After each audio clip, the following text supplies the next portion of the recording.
সম্মানিত দর্শক, আসসালামু আলাইকুম। অনলাইন এগ্রো বিডি পক্ষ থেকে আজকে একটি সুন্দর প্রোডাক্ট নিয়ে আমরা হাজির হয়েছি। আপনারা স্ক্রিনে কিন্তু দেখতেই পাচ্ছেন, এখানে এক চাকা এবং দুই চাকার ট্রলি গাড়ি দেখতে পাচ্ছেন। আর এগুলো সম্পূর্ণ হচ্ছে থাইল্যান্ডের তৈরি টিউবলেস চাকা। এখানে দেখতে পাচ্ছেন এটা কিন্তু সম্পূর্ণ রাবারের তৈরি হবে। টিউবলেস চাকা, কোনো রকমের এতে পাম্প দেওয়া থাকবে না, এ কারণে ফেটে যাওয়ার কোনো ভয় থাকবে না। এবং এখানে যে শীট গুলো দেখতে পাচ্ছেন, এগুলো কিন্তু টোটালি 22 mm শীট দিয়ে তৈরি, অনেক হার্ডি। আপনি এই যে এক চাকা যে দেখতে পাচ্ছেন, এটা কিন্তু 100 থেকে 150 কেজি পর্যন্ত আপনারা ওয়েট বহন করতে পারবেন। এবং দুই চাকা যেটা দেখতে পাচ্ছেন, এটা 200 থেকে 250 কেজি ওয়েট বহন করতে পারবেন। এবং যারা খামারে কাজ করেন, মাঠে বা কনস্ট্রাকশনের কাজ করেন, সেগুলো কিন্তু আপনারা করতে পারবেন খুব সহজে। তো এই ট্রলিটা যারা ক্রয় করতে চাচ্ছেন, অবশ্যই আমাদের স্ক্রিনে দেওয়া নাম্বারে কল করে বিস্তারিত জেনে নেবেন।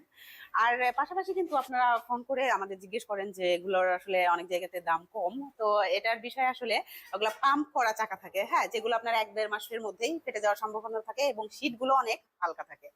তো দর্শক, ভালো কোয়ালিটির যদি নিতে চান, অবশ্যই আমাদের সাথে যোগাযোগ করে ট্রলিটা ক্রয় করতে পারেন। ধন্যবাদ।